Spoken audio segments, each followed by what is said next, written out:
I never imagined that a relationship could alter my life so drastically, not just in the way I saw the world, but in how the world viewed me. I didn't expect my parents to react this way. Never, in my wildest dreams, did I think a simple love story could threaten to tear apart the very foundation of my family. But there I was, on the verge of marrying Layla, a beautiful, intelligent, and compassionate woman, and everything that once felt certain about my life was now in flux. Layla and I met during college. At first, I wasn't looking for anything serious, but when I met her, everything clicked. She had this effortless way of making me feel comfortable, like nothing else mattered when we were together. I had never really considered religion or cultural differences, but with Layla, those things didn't seem like obstacles. We shared the same core values: respect, love, kindness, and honesty. As our relationship deepened, Layla's faith became a significant part of her life, and I began learning more about it, not out of obligation, but because I truly wanted to understand her better. I grew up in a family where religion was an important part of our lives, but it was never the foundation of who I was. It didn't define me. So, I thought, why should it define who I choose to spend my life with? But when I told my parents about Layla, everything changed. "Son, I don't think this is the right decision," my father said one evening, his voice laced with disappointment. He was sitting in his old leather chair, the one that always creaked when he shifted his weight. It was meant to be a casual conversation, a simple introduction to the woman I had fallen in love with. But already, I could feel the tension in the air. "Dad, this isn't about what you think is right," I replied, trying to keep my voice steady. "It's about what feels right to me." His expression hardened. "She's Muslim, son. You're talking about marrying someone whose beliefs are completely different from ours. How can you expect us to accept that?" It wasn't just the words that stung, it was the fear behind them. My father wasn't angry, he was scared. Scared that I was making a decision that would tear apart our family, that would sever the ties we had spent so many years building. My mother, who had been silent up until this point, finally spoke, her voice trembling with emotion. "I've always supported you, Jake, but this is too much. I don't know if I can handle it. You're marrying a woman whose faith is so different from ours. What about our family traditions? What about our values?" And in that moment, I realized that this wasn't just about Layla. It was about everything my parents had raised me to believe, and it wasn't something I was ready to let go of. "I love her, Mom. I can't explain it better than that," I said. "I'm not asking you to change your beliefs, but I do ask for your acceptance." But it was too late. The walls had already been built. The argument went on for hours, with my parents trying to reason with me, trying to make me see things from their perspective. But all I could think about was Layla, how much she meant to me, how happy she made me, and how my parents couldn't seem to understand that. In the end, it was my father's words that cut the deepest. "If you marry her, you're dead to us. Do you understand me? You'll no longer be our son. This is not the family we raised you in." And just like that, my world came crashing down. Those words were final. There was no coming back from them. It wasn't just a disapproval, it was a rejection, a declaration that I had broken something unspoken, something we could never fix. It wasn't just about religion. It was about their fear of losing their son, their values, their identity. But I had made my choice, and that choice was Layla. The days that followed were some of the hardest of my life. I had always been close to my family.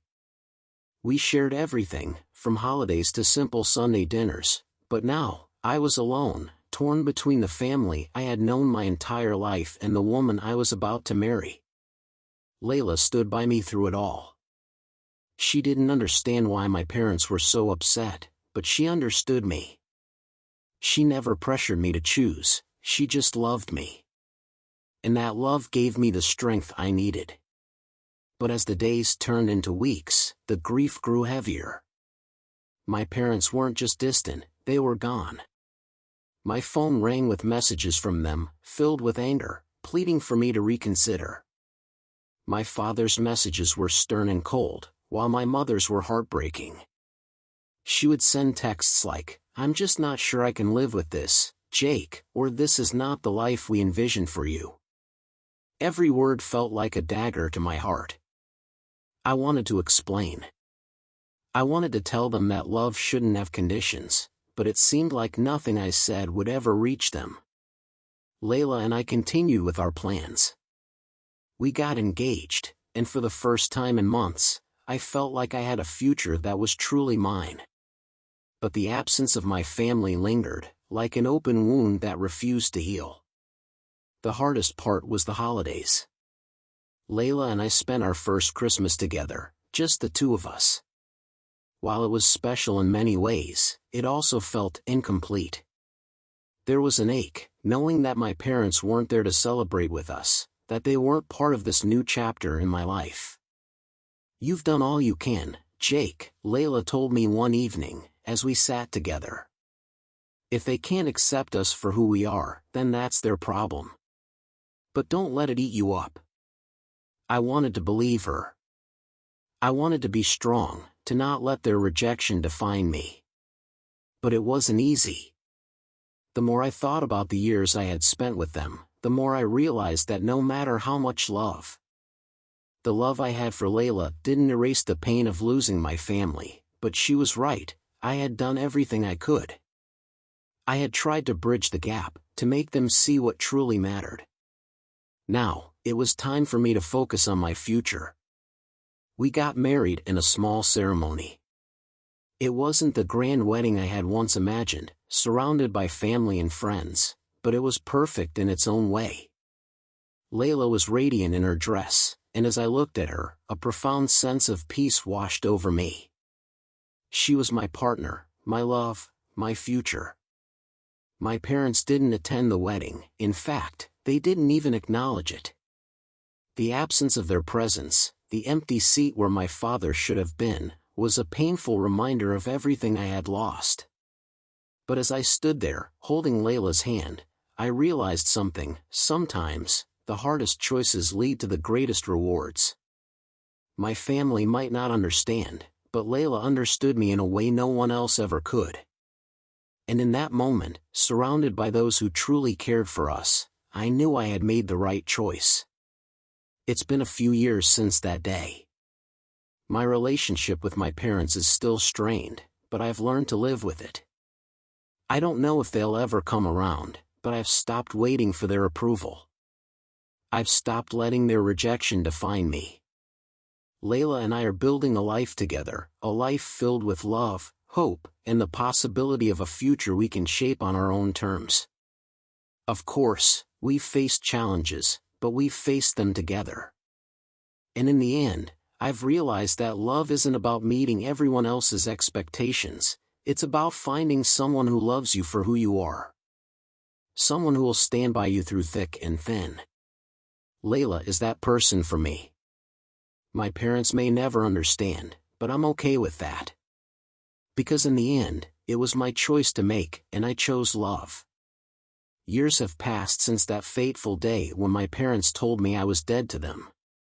So much has changed, yet the pain of their rejection still lingers. Layla and I have built a life together, one where love and understanding guide every step we take. But there's always been an underlying ache, a quiet sorrow that neither time nor distance has completely healed.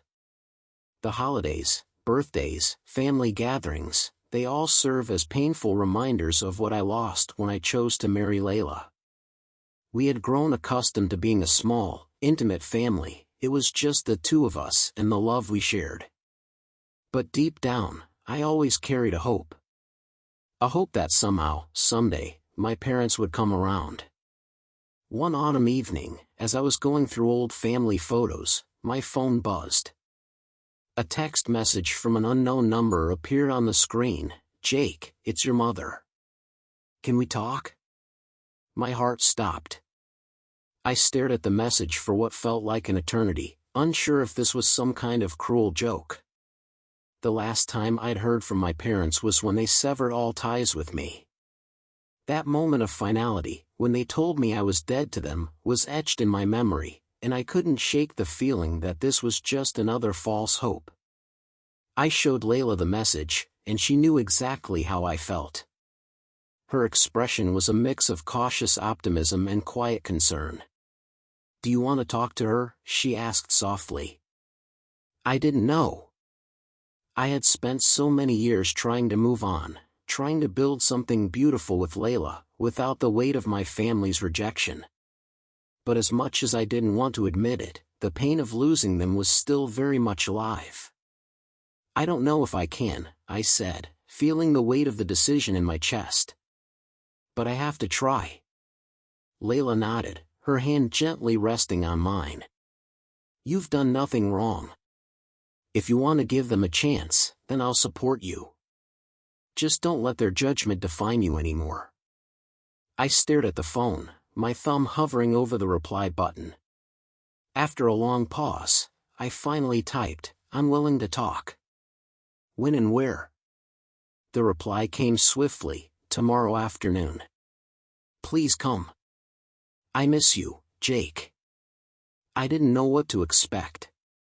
Part of me feared it was another trap, another attempt to manipulate me into changing my mind. But another part of me, the part that still carried a faint hope of reconnection, was willing to give them the benefit of the doubt. The next day, I found myself standing outside my childhood home, the place where I had grown up, where my parents had raised me. It felt surreal. The memories flooded back, laughing at the dinner table, family movie nights, and the warmth of holidays spent together. I had long since stopped thinking about what it would be like to step inside this house again, but here I was, torn between fear and hope. Layla stayed behind, giving me the space I needed to face this on my own. I appreciated her support, but I knew this was something I had to do for myself.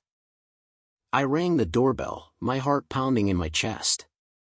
The door creaked open, and there stood my mother, her face weathered with age but her eyes still holding that familiar warmth, though it was mixed with a trace of guilt. "Jake," she whispered, her voice shaky. "Hi, Mom," I said quietly, unsure of what else to say. She stepped aside, motioning for me to enter.